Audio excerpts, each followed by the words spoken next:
الحمد لله نحمده ونستعينه ونستغفره ونعوذ بالله من شرور أنفسنا وسيئات أعمالنا من يهده الله فلا مضل له ومن يضلل فلا هادي له وأشهد أن لا إله إلا الله وحده لا شريك له وأشهد أن محمدا عبده ورسوله يا أيها الذين آمنوا اتقوا الله حق تقاته ولا تموتن إلا وأنتم مسلمون يا أيها الناس اتقوا ربكم الذي خلقكم من نفس واحدة وخلق منها زوجها وبث منهما رجالا كثيرا ونساء واتقوا الله الذي تساءلون به والأرحام إن الله كان عليكم رقيبا يا أيها الذين آمنوا اتقوا الله وقولوا قولا سديدا يصلح لكم أعمالكم ويغفر لكم ذنوبكم ومن يطع الله ورسوله فقد فاز فوزا عظيما أما بعد فإن خير الكلام كلام الله وخير الهدي هدي محمد صلى الله عليه وسلم وشر الأمور محدثاتها وكل محدثة بدعة وكل بدعة ضلالة وكل ضلالة في النار أما بعد. Donc nous continuons l'explication du livre Al-Wajiz fi fiqh sunnati wal kitab al-aziz. On avait vu durant les cours précédents que le divorce se divisait en 4 catégories. Et il se divisait, la première catégorie c'était quant aux formulations de divorce. On avait dit que le divorce sur ce point de la formulation se divisait en 2. Il y a une formulation claire et évidente et il y a une formulation ambiguë. Ensuite on a vu que le divorce se divisait aussi en 2 quant au divorce lorsqu'il est prononcé directement ou lorsqu'il est prononcé sous condition. Et la semaine dernière on avait traité les deux dernières catégories du divorce. La troisième qui était le divorce qui se divise entre un divorce sunni et un divorce bid'i. Donc un divorce conforme à la sunna du prophète sallallahu alayhi wa sallam et un divorce innové. Quelle est la définition que l'on avait donnée du divorce sunni, donc conforme à la sunna du prophète sallallahu alayhi wa sallam? Le divorce sunni, c'est lorsqu'on divorce sa femme une seule fois. C'est lorsque l'on divorce de sa femme une fois durant sa période de pureté. Quand elle n'a pas ses menstrues. D'accord, donc lorsqu'elle est pure et qu'elle n'a pas ses menstrues. Et qu'on n'a pas eu de relation avec elle. Et qu'il n'y a pas eu de relation intime avec elle. Qu'il n'y a pas eu de relation avec elle durant cette période de pureté. Donc, le fait de dire de la divorcer une fois, ni quel point? Le point de la triple formulation, non? Naam, ahsant. Le divorce conforme à la sunna du prophète sallallahu alayhi wa sallam, c'est de prononcer le divorce une fois. Contrairement, ni cela vient contredire le fait de le prononcer 3 fois en une seule formulation ou dans une seule assise. Cela n'est pas conforme à la sunna du prophète sallallahu alayhi wa sallam. Et le divorce conforme à la sunna du prophète sallallahu alayhi wa sallam, c'est aussi de divorcer de sa femme alors qu'elle est en état de pureté.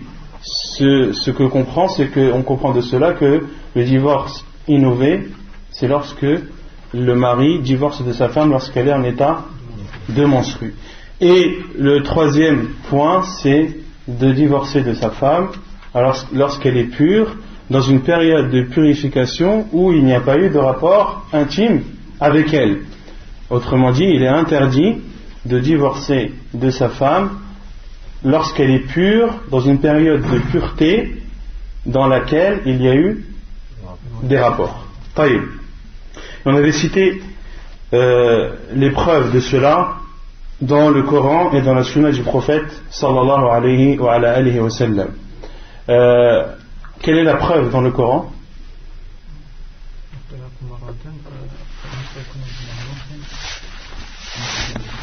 الطلاق مرتان فإمساك بمعروف أو تسريح بإحسان. Allah subhanahu wa ta'ala a dit le divorce est de 2 fois, c'est-à-dire le divorce qui vous est autorisé, le nombre de divorces autorisés après lesquels vous avez la possibilité de récupérer vos femmes sont au nombre de 2. Au nombre de 2. Alors, Allah a bien distingué un divorce, puis une récupération, et ensuite le second divorce. D'accord? Cela vient appuyer ou vient contredire ou interdire le fait de prononcer le divorce 3 fois dans une même assise ou dans une même phrase. Ensuite, il y a l'autre verset que l'on avait cité où Allah subhanahu wa ta'ala dit: Ayyuhan nabi, idha talaqtumun nisa fatalliquhunna li'iddatihin. Ô prophète, lorsque vous divorcez des femmes, divorcez avec elles pendant leur idda, pendant un temps bien précis. Et le prophète sallallahu alayhi wa sallam a expliqué dans sa sunna authentique la parole d'Allah subhanahu wa ta'ala: fatalliquhunna li'iddatihin. Le prophète sallallahu alayhi wa sallam a expliqué le terme idda dans ce verset. Et comment est-ce que le prophète sallallahu alayhi wa sallam a expliqué? Quelle explication a-t-il donné? Quel tafsir du Coran le prophète sallallahu alayhi wa sallam a-t-il fait sur ce verset? C'est le hadith de Omar, ou plutôt le hadith de Omar radiallahu anhu, lorsqu'il est venu informer le prophète sallallahu alayhi wa sallam que son fils Abdullah ibn Omar a divorcé de sa femme en état de menstru. Le prophète sallallahu alayhi wa sallam s'est énervé à l'annonce de cette nouvelle, et qu'a-t-il ordonné à Omar ibn Khattab radiallahu anhu? Il a ordonné à son fils de récupérer sa femme. Ensuite, qu'il attende qu'elle se purifie, qu'il attende la prochaine période de menstru ou les prochaines menstrues, et qu'il attende qu'elle soit pure, qu'elle soit purifiée de ses menstrues, et ensuite, s'il veut la garder, il la garde. S'il veut divorcer, alors qu'il divorce. Mais le prophète sallallahu alayhi wa sallam a dit qabla an yamas, qu'il la divorce avant d'avoir des rapports avec elle, car si il a des rapports avec elle et qu'il la divorce par la suite, il aura divorcé de sa femme pendant une période où elle était pure, mais dans laquelle il y a eu des rapports intimes. Et ensuite le prophète sallallahu alayhi wa sallam a expliqué dans ce hadith, a dit fatilka al-idda allati amara Allahu an tutallaqa laha an-nisa. C'est ceci la idda qu'Allah subhanahu wa ta'ala a ordonné, ou dans laquelle Allah subhanahu wa ta'ala a ordonné que l'on divorce, ou a permis que l'on divorce des femmes, c'est-à-dire pendant cette période où elle est pure et dans laquelle il n'y a pas eu de rapports conjugaux. Donc ça, c'était concernant le divorce conforme à la sunna du prophète sallallahu alayhi wa sallam. Et quel est le divorce innové, at-talaq al-bid'i? Des exemples? Non? Le fait de divorcer, de prononcer 3 fois durant une seule assise. Le fait de prononcer le divorce 3 fois dans une même assise ou dans une même phrase, mais encore le fait de prononcer le divorce pendant les menstrues de la femme. Non, le fait de prononcer le divorce pendant les menstrues, en période de menstrues, et de divorcer de sa femme alors qu'on a eu un rapport avec elle. Non, pendant qu'elle est pure, mais dans une période de pureté dans laquelle il y a eu des rapports conjugaux. Et donc ces 3 sortes de divorce sont innovés et sont interdits en islam. Et celui qui divorce de sa femme dans une des 3 circonstances que l'on a citées précédemment, fahuwa athim, et il risque le châtiment d'Allah subhanahu wa ta'ala, et il a commis un péché. Et concernant le fait de divorcer de sa femme de façon interdite, est-ce que le divorce est malgré cela comptabilisé ou non? Celui qui divorce de sa femme alors qu'elle a ses menstrues, est-ce que ce divorce est autorisé d'abord? Non, il est interdit. Et est-ce qu'il est comptabilisé? Non. La plupart des savants, Jumhur al-Ulama, parmi eux les 4 imams, l'imam Malik, l'imam Ahmad, l'imam Abu Hanifa et l'imam Shafi'i rahimahumullah, la plupart des savants disent que il est comptabilisé. Et certains savants, parmi eux, Cheikh al-Islam Ibn Taymiyyah rahimahullah, eux considèrent que le talaq n'est pas comptabilisé. Ils considèrent que le divorce n'est pas comptabilisé car il a été fait de façon interdite et de façon non légiférée. et le prophète sallallahu alayhi wa sallam a dit Man amila amalan laysa alayhi amruna fahuwa rad. Celui qui commet un acte sans qu'il n'y ait notre commandement, alors il est rejeté. Et le khilaf, c'est une grande divergence des savants sur ce sujet, et la divergence vient apparaît dans le hadith de Abdullah ibn Umar, dans le hadith où le prophète sallallahu alayhi wa sallam a dit à Umar radiyallahu anhu Murhu, ordonne à ton fils, Murhu falyuraji'ha, ordonne-lui de la récupérer. Falyuraji'ha. Et c'est justement sur ce mot falyuraji'ha ou sur ce verbe, cet ordre du prophète sallallahu alayhi wa sallam qu'il y a eu la divergence des savants. Certains ont compris récupère-la dans le sens juridique, c'est-à-dire que le divorce a été prononcé et de la récupérer, c'est-à-dire de la récupérer d'un divorce, c'est-à-dire de la récupérer d'un divorce.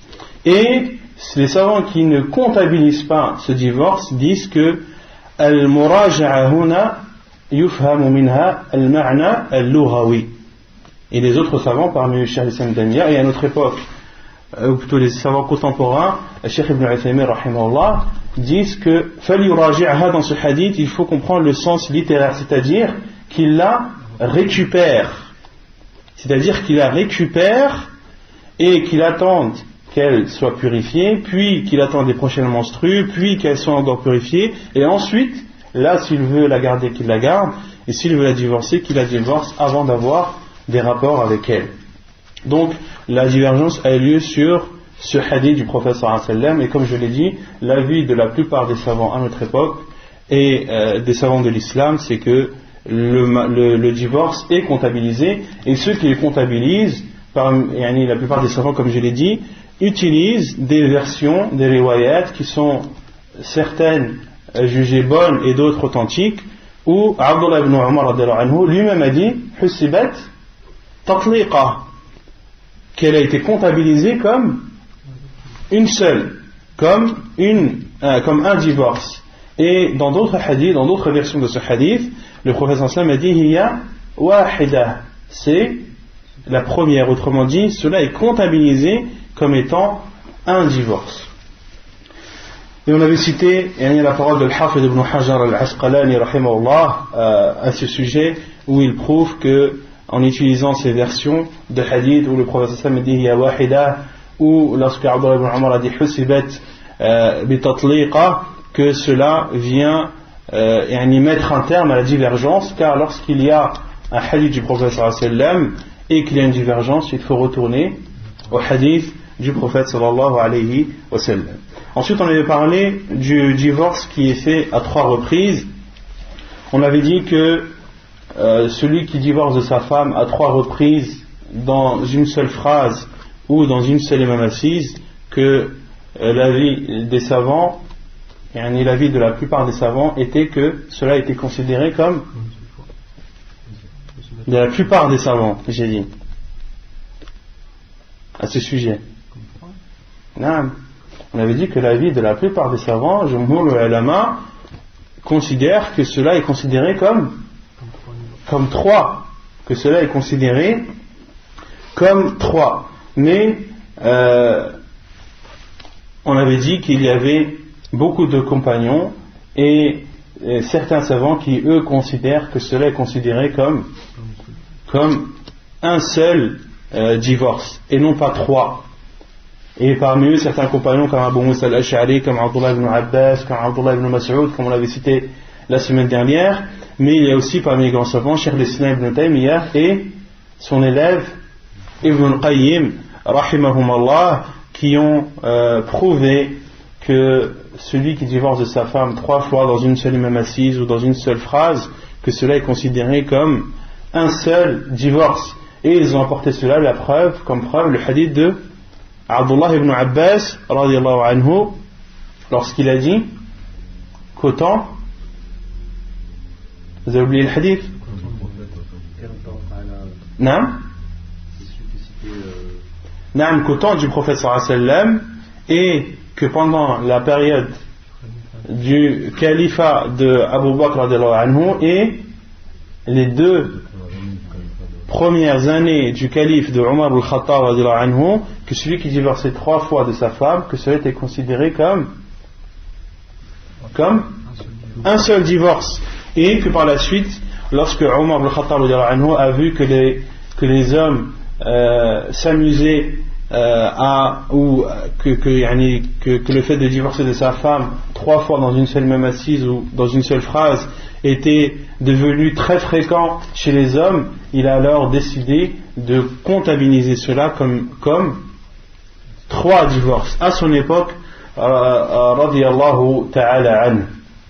Et les savants ne nient pas cela, ils disent que Omar al-Khattab a bien fait cela, mais il a jugé bon de faire cela vu les circonstances qu'il y avait à son époque, des circonstances qui ne sont plus existantes à notre époque, et lorsque ces circonstances ne sont plus d'actualité, il faut alors revenir à ce qui était connu au temps du prophète sallallahu alayhi wa sallam.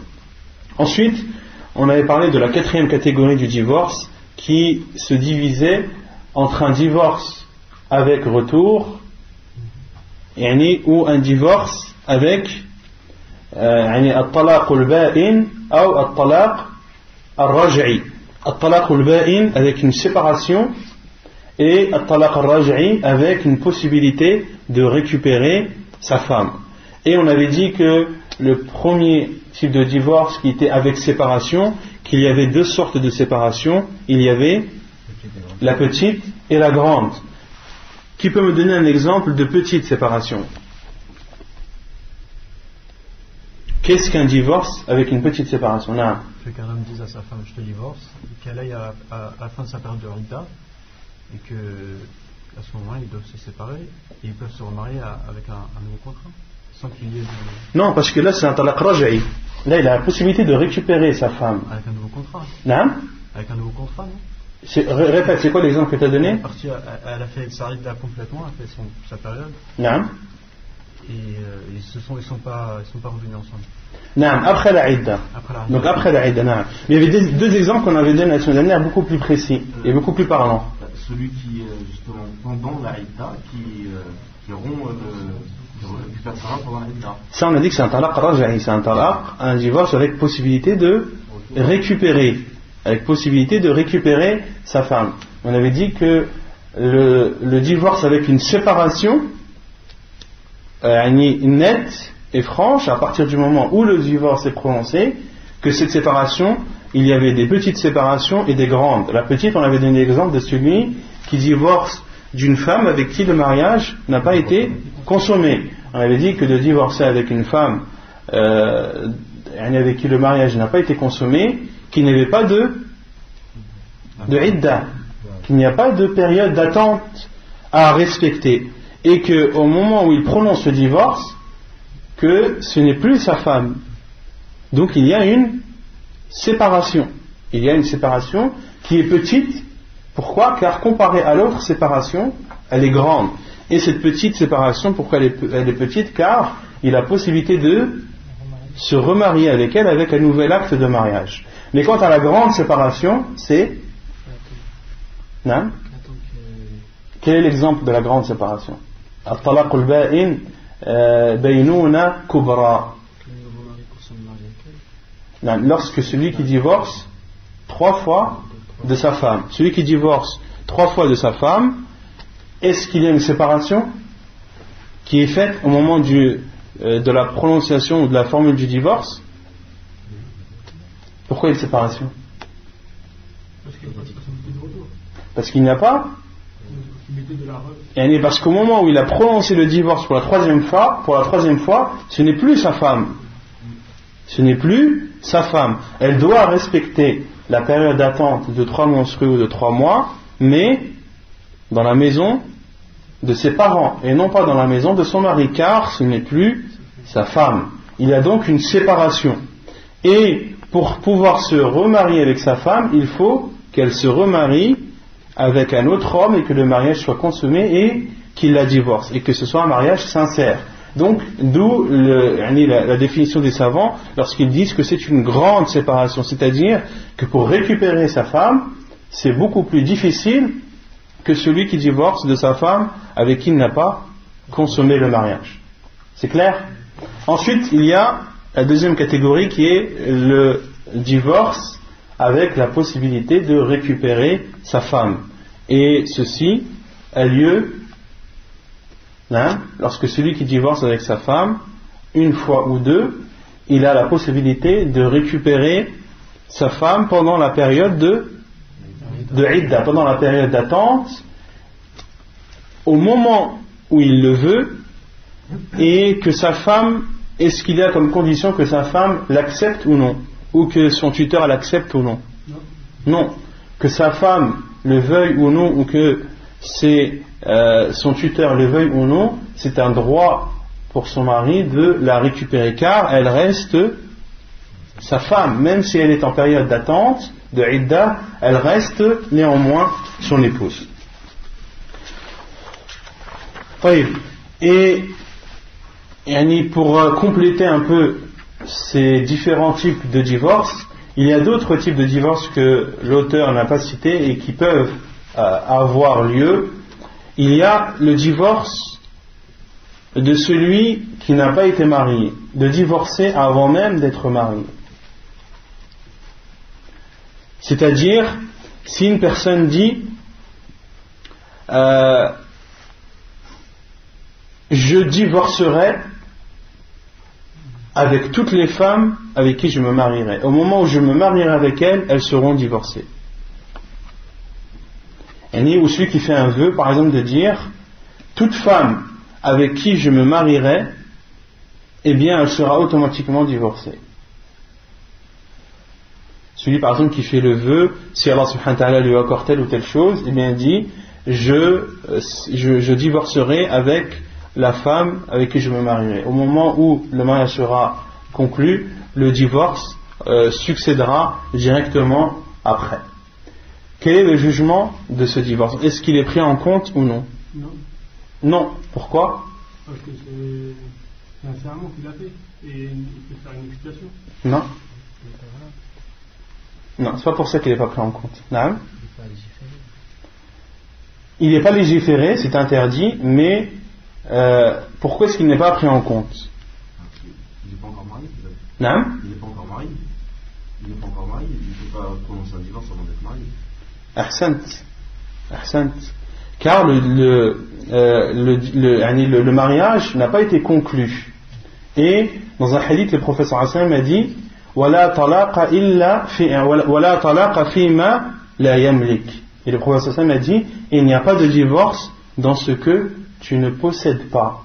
Autrement dit, il ne peut pas y avoir de divorce s'il n'y a pas de mariage. Et Allah subhanahu wa ta'ala a dit إِذَا نَكَحْتُمُ الْمُؤْمِنَاتِ ثُمَّ طَلَّقْتُمُوهُنَّ. Allah subhanahu wa ta'ala a dit ô vous les croyants, lorsque vous vous mariez avec des croyantes, puis que vous divorcez. Donc Allah subhanahu wa ta'ala a d'abord attesté qu'il y a d'abord un mariage, et pour que le divorce soit valide, puis divorcer, c'est-à-dire il faut d'abord être marié avant. Un autre point, le fait de divorcer à l'écrit. Le fait de divorcer à l'écrit. Quel est le jugement de divorcer à l'écrit? Un homme qui écrit à sa femme je te divorce. Non, il est sincère. Il écrit à sa femme je te divorce, je suis conscient de ce que je dis, etc. etc. Pourquoi ça ne remplit pas la condition? Il a la nia quand il écrit. Il ne dit pas. Non? Il ne dit pas. Les savants disent que le divorce à l'écrit a le même jugement que al-kinaya. Vous vous rappelez de al-kinaya? C'est quoi le-kinaya? C'est les formules ambiguës ou qui peuvent être les formules de divorce qui sont ambiguës, qui ne sont pas claires. Et qu'est-ce qu'on avait dit à ce sujet concernant les paroles qui ne sont pas claires, les paroles de divorce ou les formules de divorce qui ne sont pas claires? Tout dépend de l'intention. Et les savants donnent le même jugement sur le fait d'écrire. Si vraiment, lorsqu'il a écrit, il avait l'intention de divorcer, alors le divorce est prononcé, même s'il est à l'écrit. Et un autre point aussi, il y a le divorce en état de colère. Il y a le divorce en état de colère. Et l'état de colère, les savants le divisent en trois.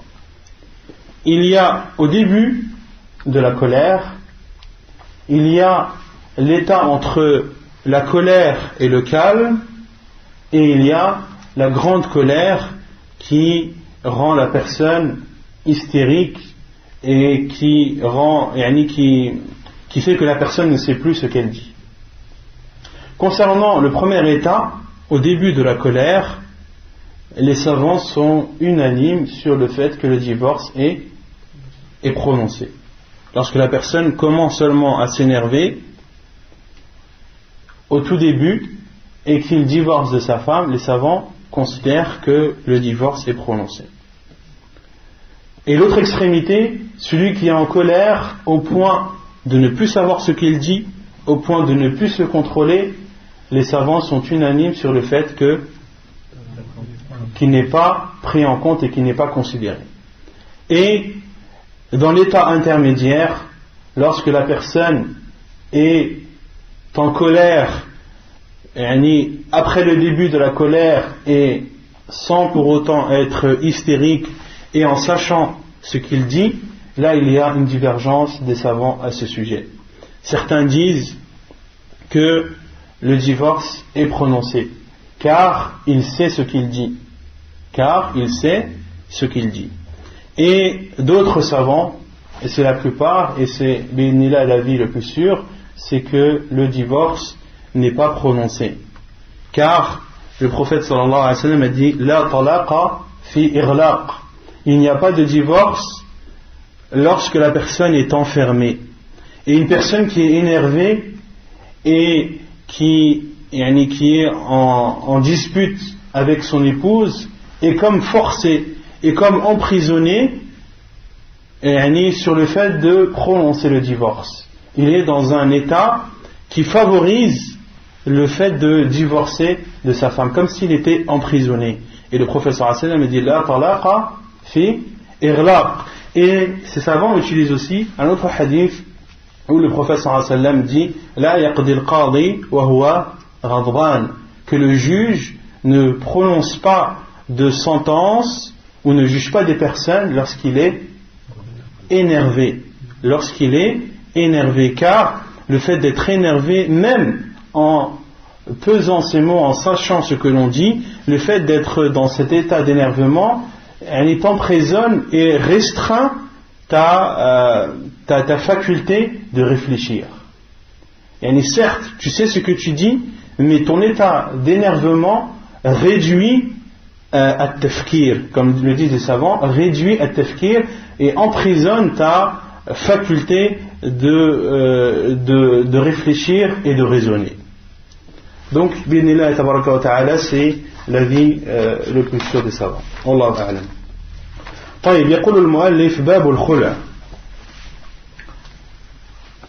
باب الخلع. Donc là l'auteur parle du chapitre du retirement, le fait que la femme se retire de son mari.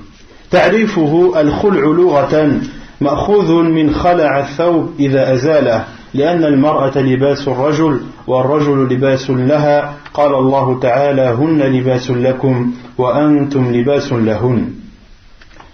La définition de al-khul' dans la langue arabe qui vient du terme enlever khala'a al-thawb, c'est-à-dire enlever son vêtement, qui vient du fait de retirer, d'enlever, car la femme est un vêtement pour l'homme comme l'homme est un vêtement pour la femme. Allah subhanahu wa ta'ala a dit hunna libasun lakum wa antum libasun lahun. Elles sont des vêtements pour vous et vous êtes des vêtements pour elles, comme cela est cité dans le Coran dans Surat al-Baqarah. وعرفه الفقهاء بأنه فراق الرجل زوجته ببدل يأخذه منها. Et les savants de l'islam l'ont défini, c'est-à-dire ont donné une définition juridique islamique du terme al-khul', c'est-à-dire que un homme se sépare de sa femme en prenant une compensation à cela. C'est-à-dire qu'un homme se sépare de sa femme et que sa femme lui donne une compensation financière. Et il est aussi appelé chez les savants al-fidya ou bien al-iftida, qui est le fait de se racheter. C'est comme si la femme se rachetait à son mari. Mashru'iyatuhu, quel est le fait que cela est légiféré. إذا اشتد الخلاف بين الزوجين ولم يكن التوفيق بينهما ورغبت المرأة في الفراق جاز لها أن تفدي نفسها من زوجها بمال تعويضا له عن الضرر الذي يلحقه بفراقها. قال الله تعالى: ولا يحل لكم أن تأخذوا مما آتيتموهن شيئا إلا أن يخافا ألا يقيما حدود الله فإن خفتم ألا يقيما حدود الله فلا جناح عليهما فيما افتدت به. L'auteur dit, lorsque la divergence et les disputes deviennent de plus en plus importantes et plus fortes entre les époux, et qu'il n'y a pas une possibilité de les réconcilier ni de trouver un terrain d'entente entre les deux, et que la femme désire la séparation, il lui est alors autorisé de se racheter à son mari en donnant de l'argent pour compenser le mal le mal que subira le mari de cette séparation. Allah subhanahu wa ta'ala a dit dans le Coran sur le sens: et il ne vous est pas permis de reprendre quoi que ce soit de ce que vous leur aviez donné. C'est-à-dire, il n'est pas autorisé à l'homme de reprendre ou de récupérer quelque chose qu'il aurait donné à sa femme, à savoir la dot, à moins que tous deux ne craignent de ne pouvoir se conformer aux ordres d'Allah. Si donc vous craignez que tous deux vous ne puissiez vous conformer aux ordres d'Allah, alors ils ne commettent aucun péché à ce que la femme se rachète avec quelque bien. Allah subhanahu wa ta'ala dit ici, le fait de rester ensemble est une chose mauvaise qui va faire en sorte que le mari n'adorera pas Allah subhanahu wa ta'ala comme il se doit, ou que la femme n'adorera pas Allah azza wa jal comme il se doit, ou que les deux dépassent les limites d'Allah azza wa jal. Autrement dit, que leur union n'est pas possible et va dégrader l'état de l'un comme de l'autre, alors Allah subhanahu wa ta'ala dit: il n'y a pas de mal à ce que la femme se rachète à son mari, c'est-à-dire qu'elle demande la séparation de son mari et qu'elle donne une compensation financière à cela. طيب. وعن ابن عباس رضي الله عنهما قال: جاءت امرأة ثابت بن قيس بن شماس إلى النبي صلى الله عليه وسلم فقالت: يا رسول الله، ما أنقم على ثابت في دين ولا خلق إلا أني أخاف الكفر. فقال رسول الله صلى الله عليه وسلم: فتردين عليه حديقته؟ فقالت: نعم. فردت عليه وأمره ففارقها. حديث صحيح رواه البخاري. Donc c'était la preuve du fait que Al-Khul' est légiféré dans le Coran. L'auteur cite ensuite une preuve dans la sunna du prophète sallallahu alayhi wa sallam. Et ce hadith, c'est le hadith de Abdullah ibn Abbas radiyallahu anhu, qui dit que la femme de Thabit ibn Qais ibn Shammas radiyallahu ta'ala anhu. Et Thabit ibn Qais ibn Shammas était une personne qui parlait, c'était un poète qui parlait au nom du prophète sallallahu alayhi wa ala alihi wa sallam. Et Thabit ibn Qais ibn Shammas radiallahu anhu était un homme qui avait une voix portante. Il avait une voix portante, et c'est entre autres pour cela que le prophète sallallahu alayhi wa sallam l'a choisi comme porte-parole pour parler en son nom et pour répondre aux mushrikines à travers des vers poétiques. Et Thabit ibn Shammas radiallahu anhu était un des compagnons du prophète sallallahu alayhi wa sallam qui avait une grande piété. Et parmi les faits qui ont eu lieu et qui prouvent justement la piété de ce compagnon radiallahu anhu, c'est lorsqu'Allah azza wa jal a descendu ou a révélé la parole où il dit azza wa jal ya ayyuhalladhina amanu la tarfa'u aswatakum fawqa sawti an-nabi wa la tajharu lahu bil qawl كجهر بعضكم لبعض أن تحبط أعمالكم وأنتم لا تشعرون. Voilà, subhanahu wa ta'ala dit sur le sens: ô vous qui avez cru, n'élevez pas vos voix au-dessus de la voix du prophète sallallahu alayhi wa sallam, et ne parlez pas avec lui, c'est-à-dire n'haussez pas la voix quand vous parlez avec lui comme vous l'haussez quand vous parlez entre vous. Car si vous faites cela, vous risquez alors que vos actes soient suspendus sans que vous ne vous en rendiez compte. Et lorsque ce verset a été révélé, Thabit ibn Qais ibn Shammas radiallahu anhu a eu peur que ses actes soient suspendus, car il avait une voix portante, et il avait peur lorsqu'il parlait au prophète sallallahu alayhi wa sallam d'entrer dans cette interdiction et que ses actes soient annulés sans qu'il ne s'en rende compte ou bien sans qu'il n'en ait connaissance. Et il est alors resté chez lui radiallahu anhu et n'est pas sorti de chez lui depuis que ce verset a été révélé. Et le prophète sallallahu alayhi wa sallam, ne le voyant plus, a demandé après lui, et les compagnons radiallahu anhum lui ont répondu que depuis que ce verset est révélé, il n'est pas sorti de chez lui, car il a peur, en parlant avec toi, que ses actes soient suspendus sans qu'il ne s'en rende compte. Et le prophète sallallahu alayhi wa sallam a envoyé des compagnons chez Thabit ibn Qais afin qu'ils viennent, et le prophète sallallahu alayhi wa ala alihi wa sallam lui a dit tuqtalu shahidan wa tamutu wa tadkhulu al-jannah. Le prophète sallallahu alayhi wa sallam lui a dit ta'ishu hamidan wa tuqtalu shahidan wa tadkhulu al-jannah. Le prophète sallallahu alayhi wa sallam lui a dit pour rassurer Qais ibn Thabit ibn Shammas radiyallahu anhu, tu vas vivre joyeux et tu mourras martyr et tu entreras au paradis. Et tu entreras au paradis. Radiyallahu ta'ala anhu. Il fait donc partie, radiyallahu anhu, des gens qui, dans leur vivant, le prophète sallallahu alayhi wa sallam leur a promis le paradis. Car ceux à qui le prophète sallallahu alayhi wa sallam a promis le paradis ne sont pas seulement au nombre de 10, mais ils sont beaucoup plus que cela, et parmi eux Thabit ibn Qais ibn Shammas radiyallahu ta'ala anhu.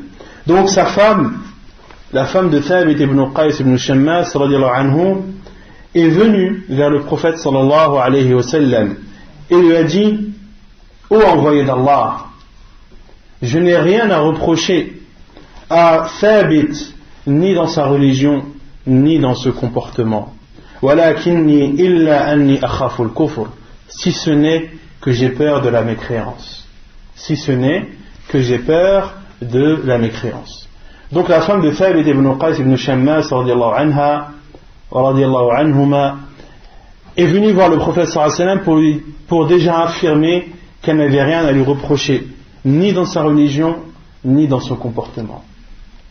Et ce qui ne plaisait pas à sa femme, c'était l'apparence physique de Thabit ibn Qais radiyallahu anhu. Elle n'aimait plus, ou son mari ne l'attirait plus physiquement.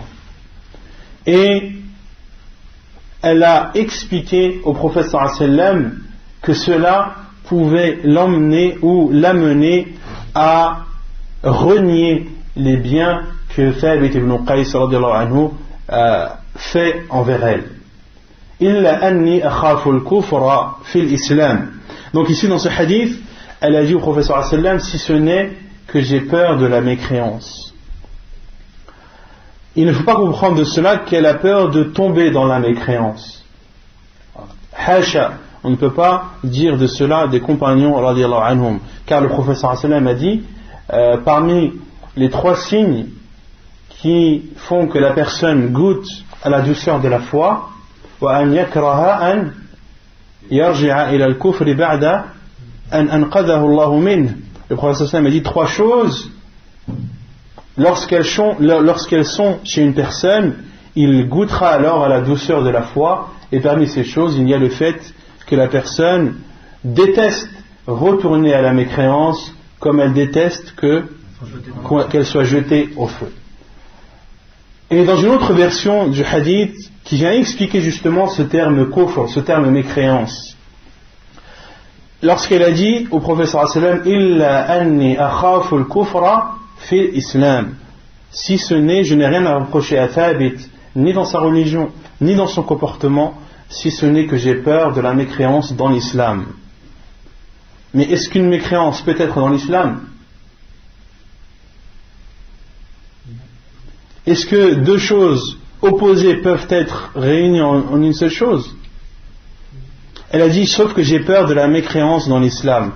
De quelle mécréance voulait-elle parler? Non? Al-kufr en islam, ça veut dire la mécréance, mais ça veut aussi dire l'ingratitude. Et ici, le terme kufr veut dire ingratitude. Car le prophète sallallahu alayhi wa sallam a qualifié beaucoup de femmes comme ingrates envers leur mari. Leurs maris qui font du bien à leurs femmes toute une vie, et au moindre problème, les femmes oublient tout le bien que leurs maris font envers elles. Et la femme de Thabit ibn Qais avait peur de tomber dans cela, avait peur de faire partie des femmes qui sont ingrates envers leur mari, car elle n'était plus attirée par son mari physiquement parlant. Et le prophète sallallahu alayhi wa sallam lui a alors dit faturaddina alayhi hadiqatah, est-ce que tu vas lui rendre son jardin? Qalat na'am, elle a répondu oui, car Thabit ibn Qais ibn Shammas avait donné comme dot un jardin, avait donné comme dot à sa femme un jardin, et le prophète sallallahu alayhi wa sallam lui a dit, lui rendrais-tu son jardin? Elle a répondu oui, et le prophète sallallahu alayhi wa sallam a alors ordonné a ordonné à Thabit ibn Qais ibn Shammas de se séparer de sa femme avec comme compensation ce jardin.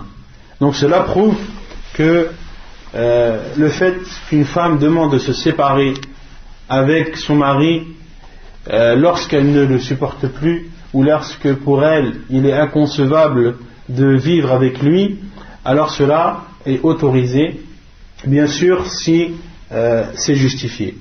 Car lorsque cela n'est pas justifié, c'est par contre interdit, et la femme risque un dur châtiment. Et c'est justement le chapitre qui suit, lorsque l'auteur dit at-tahdhiru minhu, la mise en garde contre al-khul', la mise en garde contre al-khul', car lorsqu'il est demandé sans raison, il devient alors interdit. La preuve, an Thawban رضي الله عنه قال قال رسول الله صلى الله عليه وسلم أيما امرأة سألت زوجها الطلاق من غير ما بأس به فحرام عليها رائحة الجنة. Selon Thawban رضي الله عنه, il dit, le prophète صلى الله عليه وسلم a dit, toute femme demandant à son mari le divorce sans qu'il n'y ait de mal, alors l'odeur du paradis lui sera interdite. Hadith authentique rapporté par Ibn Majah, Abu Daoud et At-Tirmidhi.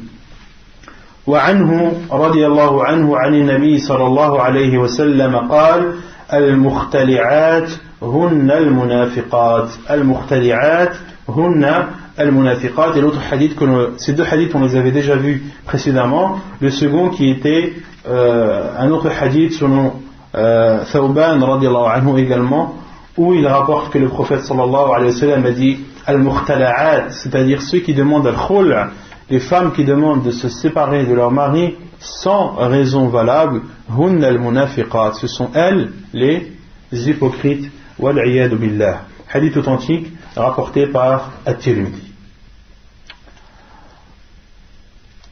Puis l'auteur dit tahdhiru ar-rijal min 'adl an-nisa, la mise en garde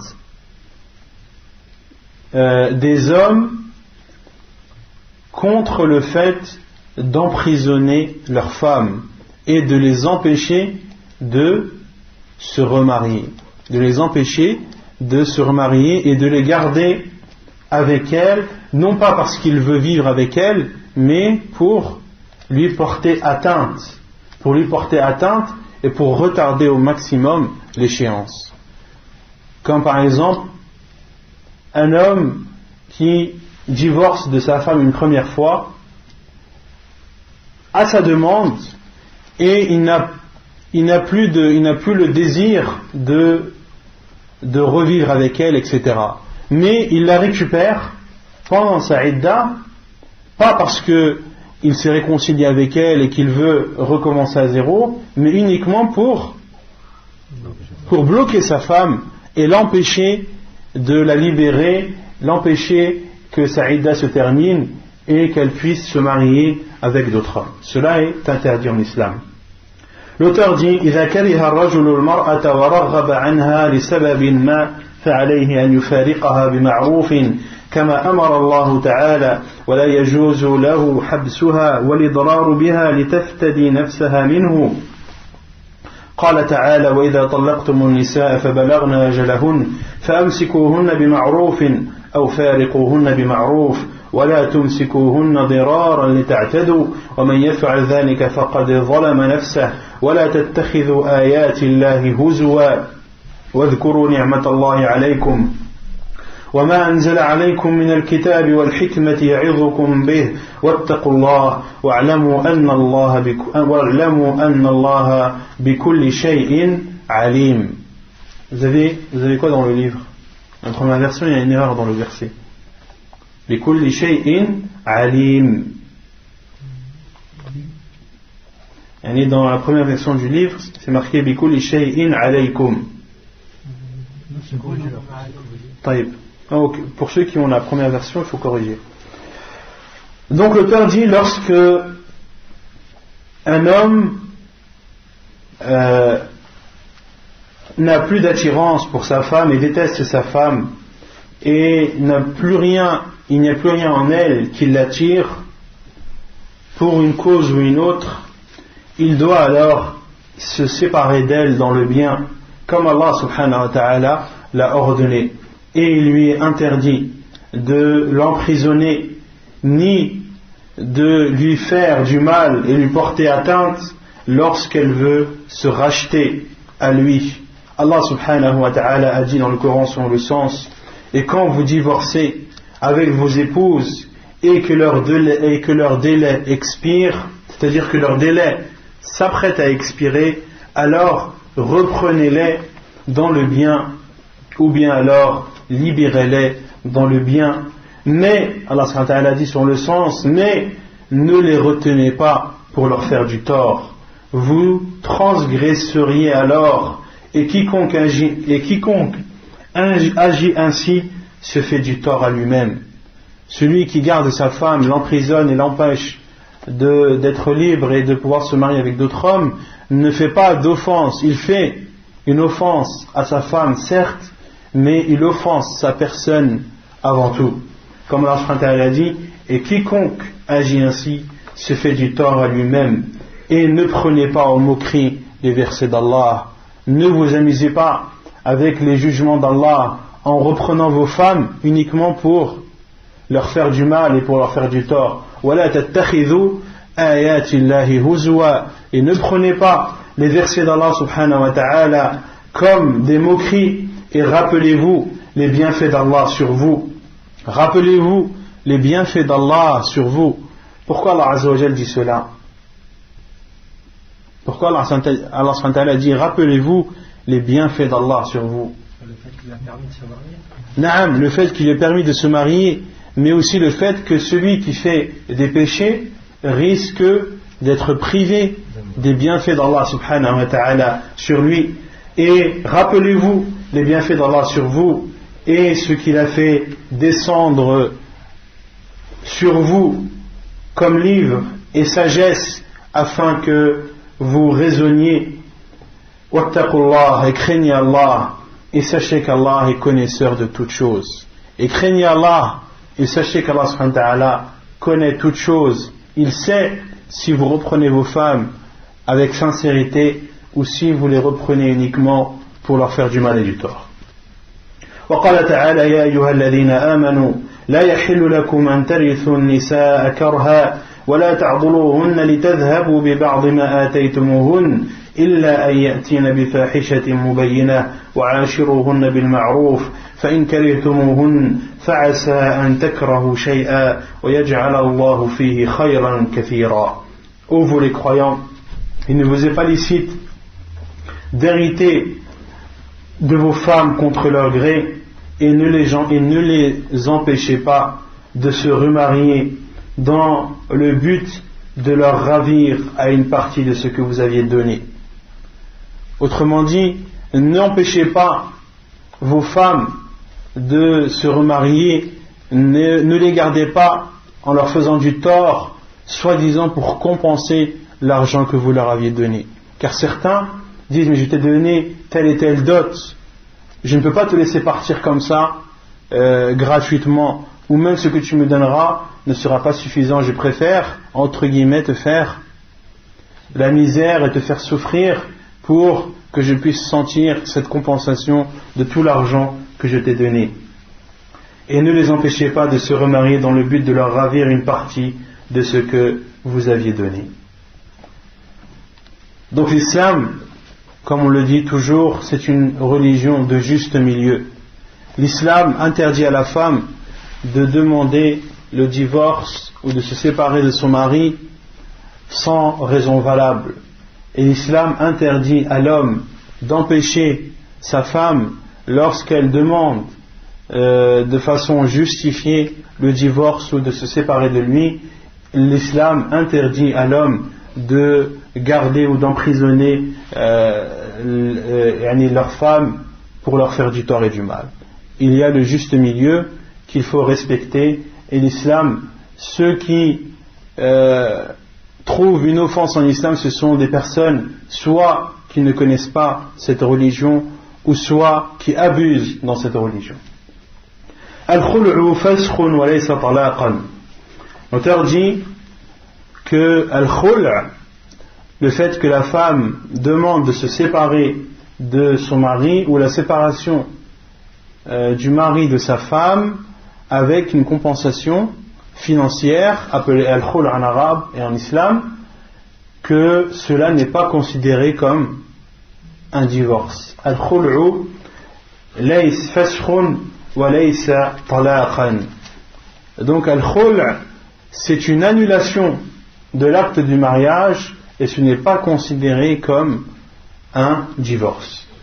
إذا افتدت المرأة نفسها وفارقها زوجها وكانت أملك لنفسها ولا حق له في مراجعتها إلا برضاها ولا يعتبر هذا الفراق طلاقا وإن وقع بلفظ الطلاق وإنما هو فسخ للعقد لمصلحة المرأة مقابل ما افتدت به. Donc l'auteur dit, lorsque la femme se rachète et que son mari se sépare d'elle, elle est alors libre et son mari n'a pas le droit de la récupérer sans son autorisation, sans l'autorisation de la femme. Et cette séparation n'est pas considérée comme étant un divorce, même si cette séparation a été formulée par les formules de divorce. Et quelle est la différence entre un divorce et un khul'? Car dans tous les cas, qui prononce le divorce ou la séparation? C'est l'homme. C'est l'homme et ce n'est en aucun cas la femme. Car on avait cité le hadith du prophète sallallahu alayhi wa sallam, innama at-talaqu liman akhadha bis-saq. Innama at-talaqu liman akhadha bis-saq. Donc le divorce, la prononciation du divorce, la formule du divorce ou de la séparation en cas de khul, c'est une décision qui doit émaner, ou c'est une formule qui doit émaner de l'homme et non pas de la femme. Donc la différence entre le divorce et le khul, c'est qu'il y a une compensation financière. Qu'il y a une compensation financière. Pour cela que l'auteur dit que c'est considéré comme un khul, même si son mari dit à sa femme, je te divorce, mais avec une compensation financière. Dans ce cas, ce n'est plus un divorce, mais c'est un khul. Donc ce n'est pas un divorce, mais c'est une annulation de l'acte de mariage pour le bien de la femme, avec une compensation. قال ابن القيم رحمه الله الإمام ابن القيم رحمه الله dit والذي يدل على أنه ليس بطلاق أن الله سبحانه وتعالى رتب على الطلاق بعد الدخول الذي لم يستوفي عدده ثلاثة أحكام كلها منتفية عن الخلع. أحدها أن الزوج أحق بالرجعة فيه، الثاني أنه محسوب من الثلاث فلا تحل بعد استيفاء العدد إلا بعد زوج وإصابة، الثالث أن العدة فيه 3 قروء. وقد ثبت بالنص والإجماع أنه لا رجعة في الخلع، وثبت بالسنة وأقوال الصحابة أن العدة فيه حيضة واحدة، وثبت بالنص جوازه بعد طلقتين ووقوع ثالثة بعده. Donc l'imam Ibn al-Qayyim rahimahullah, dans son livre Zad al-Ma'ad fi hadi khayr al-ibad, dans son livre immense, un livre très important en islam, où l'imam Ibn al-Qayyim rahimahullah a cité dans ce livre la sunna du prophète sallallahu alayhi wa sallam quasiment de A à Z. Un livre où il parle de l'ensemble des chapitres du fiqh et où il utilise comme méthode hadiyuhu sallallahu alayhi wa sallam fi kada. Il dit la voie que le prophète sallallahu alayhi wa sallam empruntait dans tel et tel chapitre. Hadiyuhu fil hajj, hadiyuhu fil salat, et ainsi de suite. La voie que le prophète sallallahu alayhi wa sallam empruntait ou ce que le prophète sallallahu alayhi wa sallam faisait dans tel et tel chapitre. Donc dans ce livre, Zad al-Ma'ad, l'imam Ibn al-Qayyim dit, et ce qui prouve que le fasq n'est pas un talaq, n'est pas un divorce, c'est qu'Allah subhanahu wa ta'ala a légiféré ou a donné des conditions ou des jugements bien précis pour le divorce après la consommation, a donné des règles bien définies pour le divorce qui est fait après que le mariage soit consommé et avant qu'il n'ait atteint le nombre de 3. Et tous ces jugements qui sont propres au divorce, qui est prononcé après la consommation du mariage et avant d'atteindre le nombre de 3, ces jugements ne s'appliquent pas au khul' et sont propres au divorce. Le premier jugement, c'est que le mari a le droit de reprendre sa femme. Celui qui divorce de sa femme après que le mariage soit consommé et avant que le nombre n'atteint 3, est-ce qu'il a le droit de récupérer sa femme pendant la idda? Oui. Le deuxième jugement, c'est que le nombre est limité à 3. Le nombre des divorces est limité à 3. Et après ce nombre de 3, eh bien, le mariage, ou plutôt pour qu'il récupère sa femme, il ne pourra la récupérer qu'après un autre mari et une consommation. Et le troisième jugement lié au divorce, c'est que la idda est de 3 menstrues, que la période d'attente est de 3 menstrues. Donc ces 3 jugements sont propres au divorce et ne concernent pas al-khul, et ceci prouve que ce sont 2 choses différentes, que le divorce est une chose et que le khul en est une autre. Et Imam Ibn al-Qayyim rahimahullah cite justement la différence et dit وَقَدْ ثَبَتَ بِالنَّصِّ وَالْإِجْمَاعِ أَنَّهُ لَا رَجْعَةَ فِي الْخُلْعِ. Et il est rapporté dans la sunna du prophète sallallahu alayhi wa sallam et à l'unanimité des savants qu'il n'y a pas de récupération possible après le khul', c'est-à-dire pendant la idda, car on va voir que la période d'attente pour le khul' elle est d'une menstrue. Elle est d'une menstrue. Et durant cette période de menstrue, est-ce que l'homme a le droit de récupérer sa femme? Non. Il n'a pas le droit de la récupérer. Il n'a pas le droit de la récupérer car ce n'est plus sa femme. Et justement, al-khul' fait partie de at-talaq al-ba'in, rentre dans le cadre de al-ba'in baynuna sughra. Il entre dans la séparation petite, car l'homme n'a pas la possibilité de récupérer sa femme. Il doit faire un acte de mariage, donc ça rentre dans le cadre de la séparation petite. Sa femme n'est pas obligée de se remarier avec un autre homme. C'est clair ou pas? Donc il n'y a pas l'homme n'a pas la possibilité de récupérer sa femme pendant la idda. وثبت بالسنة وأقوال الصحابة أن العدة فيه حيضة واحدة. Il est rapporté dans la sunna et les paroles des compagnons radiyallahu anhum que la période d'attente est de une menstrue. Or pour le divorce la période d'attente est de 3. Donc cela prouve que ce sont bien 2 choses bien distinctes. وثبت بالسنة وثبت بالنص جوازه بعد طلقتين ووقوع ثالثة بعده. Et il est rapporté dans le Coran l'autorisation de faire al-khul' après 2 divorces et de faire un 3e divorce par la suite. Dans le Coran, on va citer le verset après, Allah subhanahu wa ta'ala autorise de faire al-khul' après que le divorce ait été prononcé 2 fois, puis après le khul' de prononcer le divorce pour la 3e fois. Autrement dit, il y a 2 divorces, plus un khul' et un 3e divorce. Donc ce qui fait en tout combien de séparations? 4. 3 par un divorce et 1 par un khul'. Et si le khul' était un divorce, on n'aurait pas pu dépasser le nombre de 3. Donc cela prouve que al-khul' n'est pas un divorce. وهذا ظاهر جدا في كونه ليس بطلاق فإنه سبحانه وتعالى قال الطلاق مرتان فإمساك بمعروف أو تسريح بإحسان ولا يحل لكم أن تأخذوا مما آتيتموهن شيئا إلا أن يخافا أن لا يقيم حدود الله فإن خفتم أن لا يقيم حدود الله فلا جناح عليهما فيما افتدت به.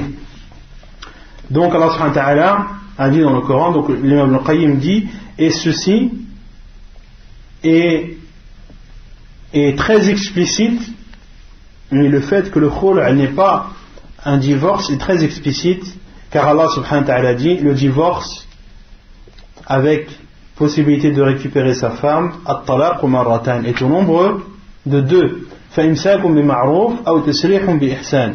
Après le 2e divorce, l'homme soit récupère sa femme dans le bien ou soit la libère dans le bien.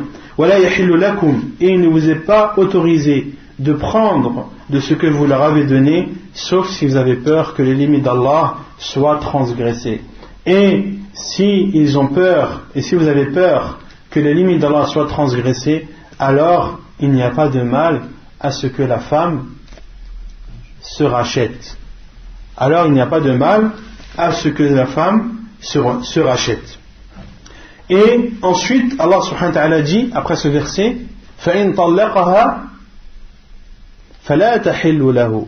Et si il la divorce, alors elle ne lui sera plus autorisée hatta tankiha zawjan ghayra, jusqu'à ce qu'elle se marie avec un autre homme. Donc ici Allah subhanahu wa ta'ala vient citer 2 divorces, un khul et un divorce qui suit. وهذا وإن لم يختص بالمطلقة تطليقتين فإنه يتناولها وغيرهما ولا يجوز أن يعود الضمير إلى من لم يذكر ويخلى منه المذكور بل إما أن يختص بالسابق أو يتناوله غيره ثم قال فإن طلقها فلا تحل له من بعد وهذا يتناول من طلقت بعد فدية وطلقتين قطعا لأنها هي المذكورة فلا بد من دخولها تحت اللفظ وهكذا فهم ترجمان القرآن الذي دعا له رسول الله صلى الله عليه وسلم أن يعلمه الله التأويل وهي دعوة مستجابة بلا شك وإذا كانت أحكام الفدية غير أحكام الطلاق دل على أنهما من غير جنسه فهذا مقتضى النص والقياس وأقوال الصحابة. Donc l'imam Ibn al-Qayyim rahimahullah clôture son argumentation en disant qu'Allah subhanahu wa ta'ala a dit par la suite فَإِن طَلَّقَهَا فَلَا تَحِلُّ لَهُ مِن بَعْدُ حَتَّى تَنْكِحَ زَوْجًا غَيْرَهُ. Et s'il a divorce par la suite, après les 2 premiers divorces, puis le khul, eh bien elle n'a plus le droit de se marier avec un homme, elle n'a plus le droit, elle lui est interdite jusqu'à ce qu'elle se marie avec un autre homme. Et l'imam Ibn al-Qayyim rahimahullah a dit que ainsi a compris Abdullah ibn Abbas radiyallahu anhu. C'est ainsi qu'a compris ces versets Abdullah ibn Abbas, qui est l'exégète du Coran par définition, et le prophète sallallahu alayhi wa sallam a invoqué en sa faveur afin qu'Allah subhanahu wa ta'ala lui enseigne l'interprétation du Coran, et c'est une invocation qui a sans aucun doute été exaucée. Donc il y a comme preuve la parole des compagnons, qui est la parole d'Abdullah ibn Abbas, qui est l'exégète du Coran, et il y a la raison ou l'analogie, car le fait que des jugements soient propres au divorce et d'autres qui sont propres au khul montre que ce sont 2 natures différentes. Donc c'est al-qiyas, al-qiyas. Donc la preuve que al-khul n'est pas un talaq, il y a le Coran, la preuve que l'on a citée, la parole des compagnons qui est la parole de Abdullah ibn Abbas, et la 3e preuve en islam qui est, ou plutôt la 4e preuve, c'est al-qiyas, l'analogie. Donc ce sont 2 natures différentes, car chacun du khul et du divorce a des jugements qui lui sont spécifiques. C'est clair? Non. Parce qu'on a dit 2 talaq marratan, ensuite le khul et ensuite le divorce. Non. Mais quand on arrive à khul, comment ça se fait qu'il y a encore divorce, vu que dans le moment où on s'arrête après le khul? Non, le khul, il y a une récupération, il faut un nouvel acte de mariage. Quand on dit récupération, il n'y a pas possibilité de récupération pendant le khul, c'est-à-dire pendant la période de iddah. C'est-à-dire pendant la période de iddah. Et lorsque la période est écoulée de une menstrue, si l'homme veut se remarier avec son ancienne épouse, il a le droit, mais il faut que les conditions du mariage soient accomplies, à savoir les témoins, l'accord du tuteur et aussi l'accord de la femme. Et la dot, selon l'avis de certains savants. Okay. Mais il peut toujours faire le contrat pendant la période de Idda, ou l'obligé d'attendre que la période de Idda soit terminée. Si elle accepte, illa biridaha. Si elle accepte, à condition qu'elle accepte. Non. À partir de là, s'ils ont refait un nouveau contrat de mariage, on reprend le nombre de talaq, on compte les anciens talaq. Voilà, à partir du moment où il la récupère, il faut considérer les nombres de divorces précédents. Il faut considérer le nombre de divorces précédents. Mais à partir du moment où le khul est prononcé, ce n'est plus sa femme. Ce n'est plus sa femme. D'accord? Donc elle repart chez ses parents. Non, il faut qu'elle reparte chez ses parents. Cette période de idda, elle doit la respecter dans la maison de ses parents, car ce n'est plus sa femme. Les savants l'entrent dans at-talaq al-ba'in, même si ce n'est pas un talaq. mais c'est une séparation qui doit être faite entre le mari et la femme. Et à quoi sert alors cette période de idda de 1 mois? Si la femme est chez ses parents, et si la séparation est faite, c'est-à-dire que ce n'est plus sa femme. D'une, pendant cette période, la femme a-t-elle le droit de se remarier? Non. Elle doit respecter cette période d'une menstrue et il lui est interdit de se marier pendant cette période. Et les savants disent aussi que c'est pour être sûr qu'elle n'est pas enceinte. Pour être sûr qu'elle n'est pas enceinte, car si elle est enceinte, la idda, c'est alors jusqu'à l'accouchement. Et en parlant de idda, non. Je voulais savoir, est-ce qu'il y a un nombre maximum de Allahu a'lam, la adri. Non. Et est-ce qu'une personne peut demander cette femme-là pendant cette période-là? Ou lui faire des avances? Allahu a'lam, la adri. Non. Al-idda, la période d'attente. تعريفها العدة مأخوذة من العدد والإحصاء. Donc la idda vient du terme nombre et comptabiliser. من العدد والإحصاء أي ما تحصيه المرأة وتعده من الأيام والأقراء. C'est-à-dire ce que la femme comptabilise comme jour ou comme menstru. Donc ça c'est la définition de la période au niveau de la langue arabe, c'est-à-dire c'est une période dans laquelle il y a un nombre et qui peut être comptabilisé. وهي اسم لمدة تتربص بها المرأة عن التزويج بعد وفاة زوجها أو فراقه لها إما بالولادة أو بالأقراء أو الأشهر. Et la définition en islam de la idda, c'est une période dans laquelle la femme attend avant de se remarier.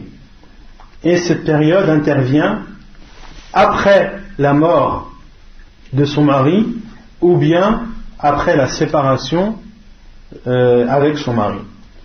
Imma bil wiladati ou bil aqra'i ou al ashhur. Et cette période, elle est comptabilisée soit par une grossesse, soit par des menstrues, ou soit par des mois, c'est-à-dire des jours.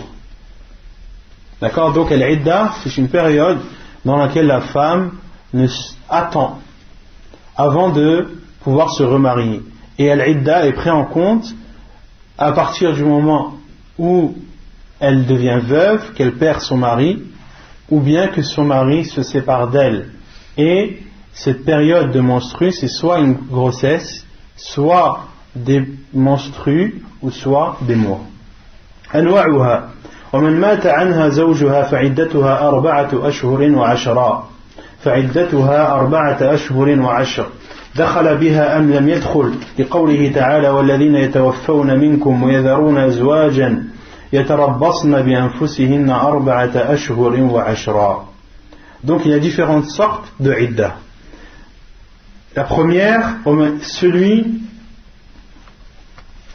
la femme qui perd son mari, la femme qui a un mari qui décède, alors sa idda, sa période d'attente est de 4 mois et 10 jours, que le mariage ait été consommé ou non. Que le mariage ait été consommé ou non, à partir du moment où l'acte de mariage a été conclu et que c'est son mari et qu'elle est sa femme, au moment où elle devient veuve, elle doit respecter une période d'attente de 4 mois et 10 jours. Allah subhanahu wa ta'ala a dit selon le sens, et ceux d'entre vous qui meurent et qui laissent des femmes, ils doivent alors attendre une période de 4 mois et 10 jours.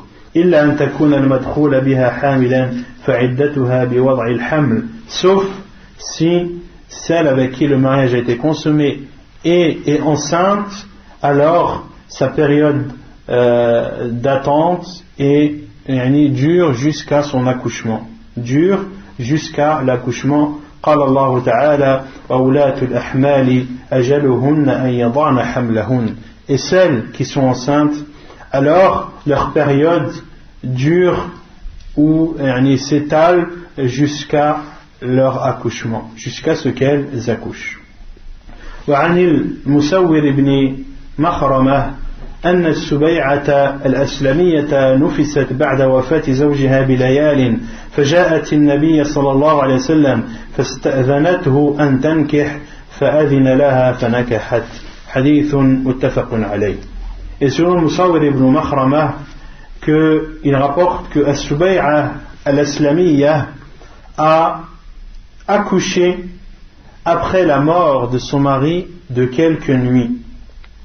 Elle a accouché quelques nuits après la mort de son mari. Elle est partie voir le prophète sallallahu alayhi wa sallam et lui a demandé l'autorisation de pouvoir se marier. Et le prophète sallallahu alayhi wa sallam lui a donné l'autorisation et s'est marié. Hadith authentique rapporté par Al-Bukhari et Muslim. والمطلقة قبل الدخول لا عدة لها لقوله تعالى يا أيها الذين آمنوا إذا نكحتم المؤمنات ثم طلقتموهن من قبل أن تمسوهن فما لكم من عدة تعتدونها. Et celle qui est divorcée, la femme qui est divorcée avant que le mariage ne soit consommé, il n'y a pas de période d'attente à respecter. La parole, la preuve et la parole d'Allah Azza wa Jalla sont le sens. Ô vous qui avez cru, lorsque vous vous mariez avec des croyantes, puis que vous divorcez d'elles avant de les avoir touchées, c'est-à-dire avant d'avoir consommé, il n'y a donc pas de période d'attente à respecter. فما لكم من عدة تعتدونها فما لكم عليهن من عدة تعتدونها. والمطلقة بعد الدخول إن كانت حاملا فعدتها بوضع الحمل لقوله تعالى وولاة الأحمال أجلهن أن يضعن حملهن. Et la femme divorcée avec qui le mariage a été consommé, si elle est enceinte, alors sa période d'attente dure jusqu'à ce qu'elle accouche. La preuve est la parole d'Allah Azza wa Jalla qu'on a cité précédemment, et celles qui sont enceintes, leur période dure jusqu'à ce qu'elles accouchent. وعن الزبير بن العوام أنه كانت عنده أم كلثوم بنت عقبة فقالت له وهي حامل طيب نفسي بتطليقة فطلقها تطليقة ثم خرج إلى الصلاة فرجع وقد وضعت فقال ما لها خدعتني خدعها الله ثم أتى النبي صلى الله عليه وسلم فقال سبق الكتاب أجله اخطبها إلى نفسها. حديث صحيح رواه ابن ماجه. Vous suivez ou pas là? Ou ça va trop vite? Non. Qui est veuve et qui est enceinte. Mais elle respecte la femme qui est veuve, par exemple, c'est 4 mois et 10 jours. Mais si elle est enceinte et qu'elle accouche au bout d'un mois, ça fait un période, c'est au bout du mois. Non, on a cité le hadith juste avant. Non. Non. Là, l'auteur a commencé par la femme qui est veuve. Soit le mariage a été consommé, ou soit n'a pas été consommé. La période est la même, elle est de 4 mois et 10 jours. Si elle est enceinte, on ne parle plus de 4 mois et 10 jours, mais on parle d'accouchement. Donc ça, c'est pour la femme qui est veuve. Puis l'auteur parle de la femme qui est divorcée, car on a dit que la idda, c'est une période qu'il doit respecter lorsque la femme devient veuve ou lorsqu'elle est divorcée. Donc il a d'abord parlé du premier point qui est le fait de perdre son mari, et le deuxième point, lorsque son mari divorce d'elle, si le mariage n'a pas été consommé, il n'y a pas de idda. Si le mariage a été consommé et qu'elle est enceinte, alors on ne parle plus de 3 mois, il y a une idda, dans tous les cas, mais ce n'est plus 3 menstrues, mais c'est l'accouchement. Et donc, justement, après avoir cité la preuve dans le Coran, l'auteur cite la preuve dans la sunna du prophète sallallahu alayhi wa sallam, selon Az-Zubayr ibn al-Awwam, qui dit que il était marié à Kulthum bint Uqbah, et elle lui a dit, alors qu'elle était enceinte, libère-moi en me divorçant. Il a alors divorcé, il a prononcé le divorce. Puis il est sorti à la prière, il est sorti à la mosquée pour prier, et en revenant, elle avait alors accouché. Donc il ne s'est écoulé entre le moment où il a divorcé et le moment où sa femme enceinte a accouché le fait de partir à la mosquée et de revenir. فقال ما لها خدعتني خدعها الله. Qu'a-t-elle? Elle m'a trompé, qu'Allah la trompe. Et ici, il faut comprendre qu'Allah la trompe, c'est-à-dire qu'Allah la juge sur l'acte qu'elle a fait. ثم أتى النبي صلى الله عليه وسلم. Puis il est parti voir le prophète صلى الله عليه وسلم et il lui a informé de la chose. Et le prophète sallallahu alayhi wa sallam a dit سبق الكتاب أجله. سبق الكتاب أجله, c'est-à-dire que le destin a précédé, et si on traduit littéralement, c'est-à-dire que le destin a précédé la période. Le destin a précédé la période. Et les savants ont expliqué, c'est-à-dire que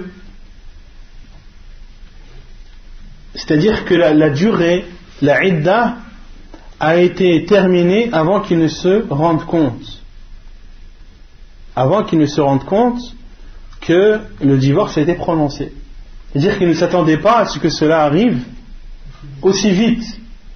Ils ne s'attendaient pas à ce que cela arrive aussi vite, car il avait peut-être l'intention de la reprendre. Car elle avait peut-être l'intention de la reprendre, mais le destin l'a précédé à cette décision qu'il voulait éventuellement prendre. Et le professeur Hassan lui a dit اخطبها إلى نفسها.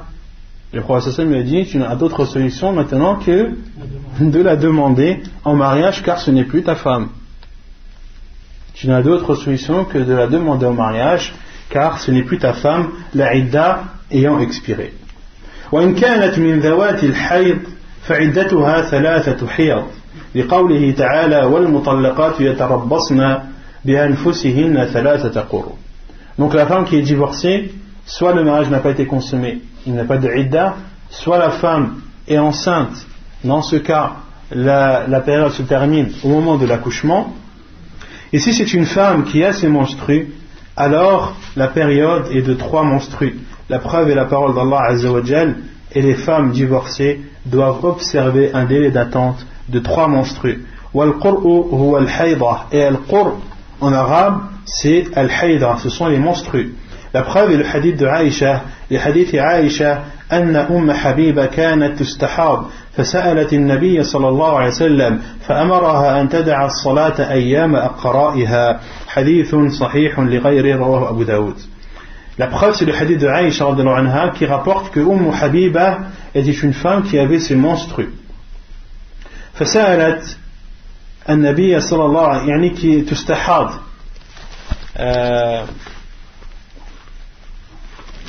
كانت تستحاض يعني c'était une femme qui avait les hémorragies عفوا كانت تستحاض c'est une femme qui avait des hémorragies, c'est-à-dire des écoulements de sang qui sont autres que le sang des menstrues. Et le prophète elle a demandé au prophète sallam, et le prophète sallallahu alayhi wa sallam lui a ordonné de s'abstenir de la prière ayyam aqra'iha pendant la période de menstrues. Pendant la période de menstrues, car on avait vu dans le chapitre de l'istihada qui sont les hémorragies et le chapitre de l'haïd qui sont les menstrues, on avait vu que la femme qui avait les hémorragies, est-ce qu'elle s'abstient de prier? Elle s'abstient de prier ou pas? Non, car ce n'est pas le sang des menstrues, c'est un autre sang. Le sang des hémorragies ne sont pas les sangs de menstrues, et la femme qui est mustahada, elle doit prier, et il est autorisé à son mari d'avoir des rapports avec elle.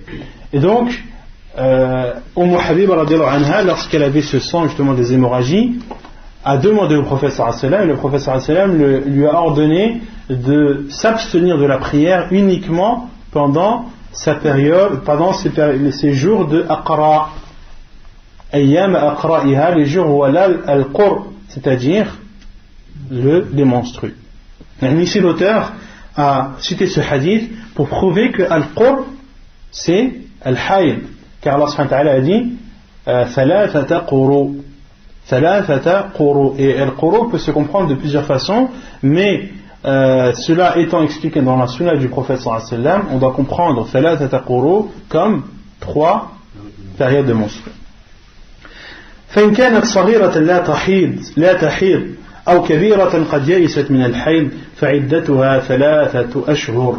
Et si c'est une femme qui n'a pas encore ses menstrues, ou bien si c'est une femme âgée qui a atteint la période de ménopause, c'est-à-dire qui n'a plus de menstrues, فعدتها 3 أشهر. Alors dans ce cas, on ne parle plus de menstrues, mais on parle de mois, et la période est de 3 mois.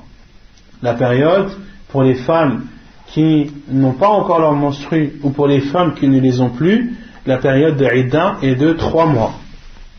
قال الله تعالى واللائي يئسن من المحيض من نسائكم إن ارتبتم فعدتهن 3 أشهر واللائي لم يحضن.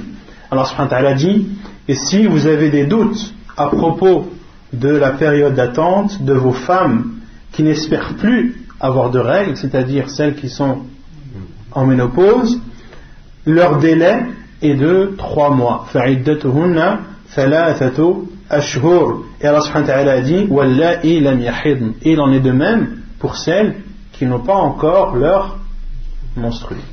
Et il en est de même pour les femmes qui n'ont pas encore leur menstrues. Donc pour résumer, la femme veuve, que le mariage ait été consommé ou non, la période est de 4 mois et 10 jours. Si elle est enceinte, la période dure jusqu'à l'accouchement. Pour la femme qui est divorcée, si le mariage n'a pas été consommé, il n'y a pas de idda. Si elle est enceinte, la période d'attente dure jusqu'à l'accouchement. Si c'est une femme qui a ses menstrues, alors la période d'attente est de 3 menstrues. Et si c'est une femme qui n'a pas encore ses menstrues ou qui ne les a plus, alors la période est de 3 mois. طيب. Non. Et la femme qui est malade, elle n'a pas un cycle régulier. On avait vu ça dans le période de l'Haïd. Après le truc ou après 3 mois. On avait vu ça, soit elle sait différencier le sang, soit elle sait différencier le sang des menstrues et l'autre sang. Dans ce cas, elle prend en considération ce sang-là. Ou soit, si elle n'a jamais eu de menstrues et qu'elle ne sait pas différencier les deux, alors elle compte en mois, ou sinon elle se compare avec les femmes de sa famille. Ou sinon elle se compare avec les femmes de sa famille et estime sa période de menstrues comme la leur, ou comme les leurs. طيب ما يجب على المتوفى عنها زوجها. Qu'est-ce qu'il est obligatoire de faire envers une femme veuve? يجب عليها الإحداد حتى تنقضي عدتها. Donc une femme veuve, donc on a vu les différentes périodes à respecter, ou plutôt la durée des périodes d'attente à respecter. Que doit-elle faire durant cette période? يجب عليها الإحداد. Elle doit faire ce que les savants appellent al-ihdad. Et al-ihdad vient du mot arabe, et il signifie en arabe al-mana', c'est-à-dire l'abstention. حتى تنقضي عدتها. Elle doit faire al-ihdad jusqu'à ce que sa période d'attente expire. Wal-ihdad, donc en arabe, cela signifie l'abstention, al-mana', et en islam, al-ihdad huwa tarku az-zinati wat-tib wa labs al-huli wa labs al-mulawwan min ath-thiyab wal-khidab wal-kuhl. Donc al-ihdad en islam, c'est le fait que la femme délaisse, le fait que la femme ne s'embellisse pas, ne se parfume pas, ne porte pas de bijoux, ne porte pas de vêtements colorés, ni ne se teint les cheveux, ni ne met al-kuhl. Al-kuhl, vous savez tous ce que c'est. C'est le... Non? Non, comment on appelle ça en français? Al-kuhl. Ouais, c'est la poudre noire que les femmes mettent sur le bord des yeux. Al-kuhl. Non? Pas sur le bord des yeux. Ça peut être sur les cils ou sur le bord des yeux. Elle ne doit pas embellir ses yeux à l'aide de kuhl.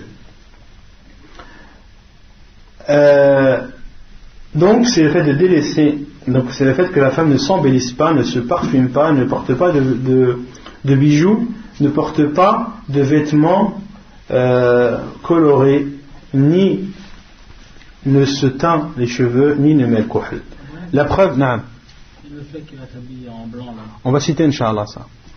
وعن أم عطية قالت كنا ننهى أن نحد على ميت فوق 3 إلا عن زوج 4 أشهر و10 ولا نكتحل ولا نطيب ولا نلبس ثوبا مصبوغا إلا ثوب عصب وقد رخص لنا عند الطهر إذا اغتسلت إحدانا من محيضها في نبذة من كست أظفار وكنا ننهى عن اتباع الجنائز.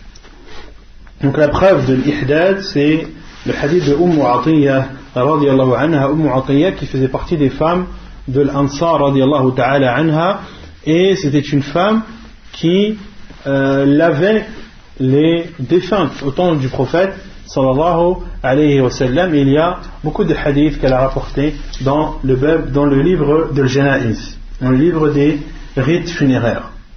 Donc elle dit, nous étions où on nous interdisait, autrement dit, qui leur interdisait? Le prophète sallallahu alayhi wa sallam, on nous interdisait de faire al-ihdad sur un mort au-dessus de 3 jours, au-dessus de, pendant une durée supérieure à 3 nuits. C'est-à-dire que lorsque un proche de la femme décède, son frère, son père, son oncle, etc., elle a le droit de faire al-ihdad, mais de faire une période d'abstention qui ne doit pas dépasser 3 nuits, qui ne doit pas dépasser 3 nuits. Illa an zawjin 4 ashhurin wa 10, sauf envers son mari. Dans ce cas, la période est de 4 mois et 10 jours. Et nous ne mettions pas al-kuhl, c'est-à-dire la poudre noire que les femmes mettent sur leurs yeux. Wala natayyab, et nous ne parfumions pas, et nous ne portions pas, et de ne pas porter, et de ne pas mettre al-kuhl, de ne pas se parfumer, de ne pas porter des vêtements colorés, de ne pas porter des vêtements colorés. Pourquoi ici radiyallahu anha dit wala nalbas thawban masbughan,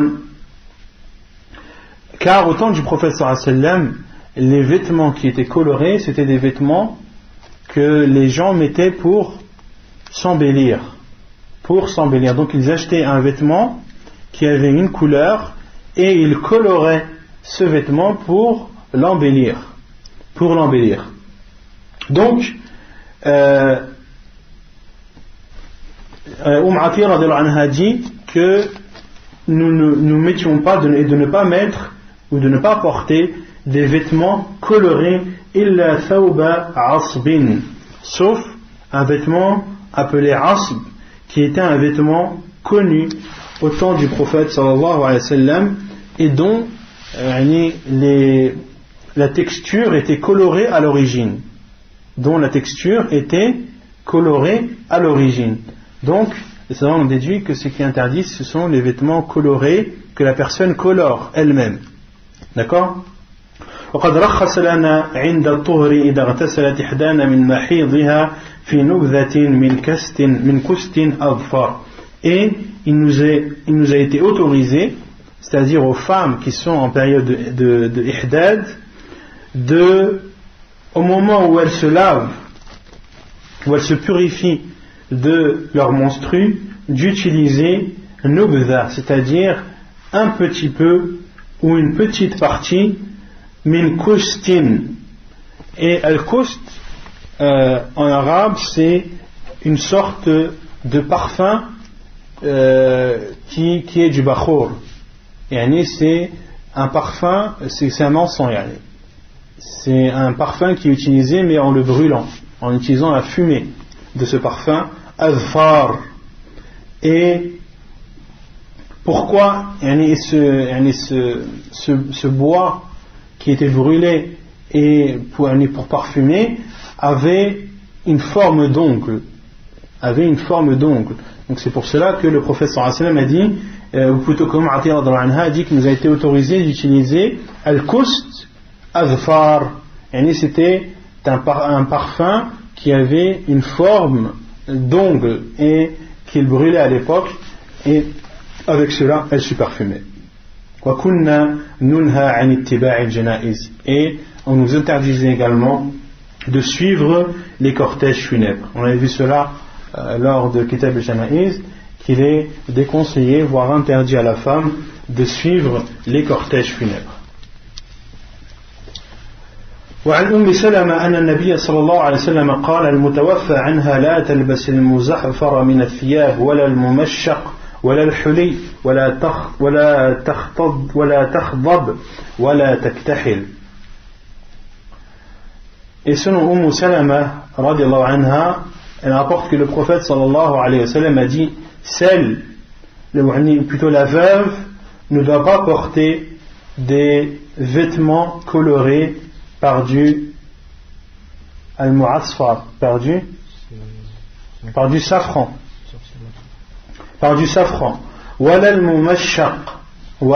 al-mumashaq, et al-mumashaq قال العلماء أي المسبوغ بالمشق وهو طين أحمر, et ni un vêtement qui est appelé mumashaq. Et un vêtement mumashaq, c'est un vêtement qui est coloré par une sorte d'argile rouge,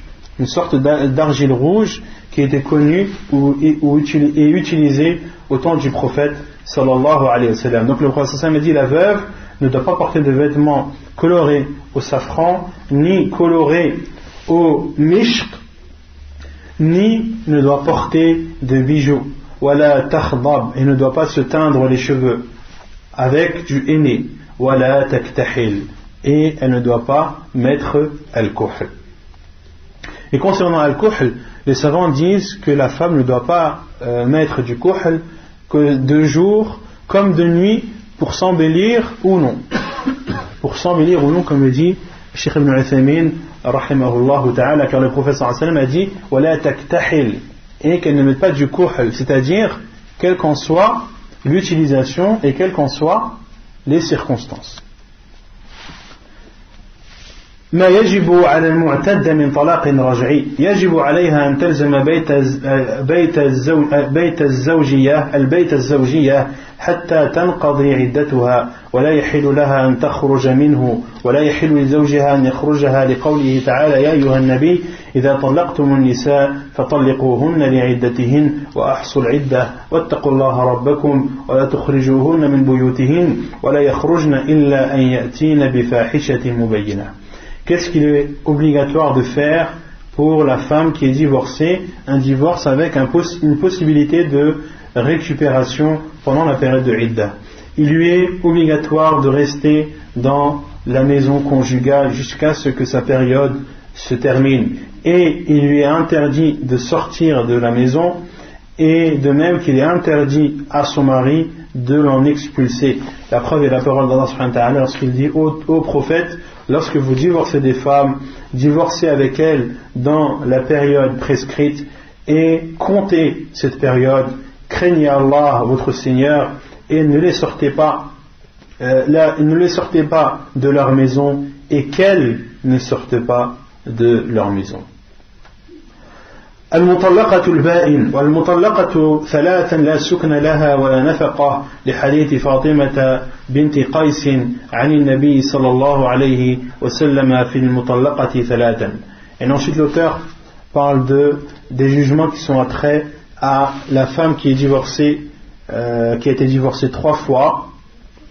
Et Inch'Allah ce chapitre on va le continuer la semaine prochaine et commencer بإذن تبارك وتعالى le livre du Hajj par la suite.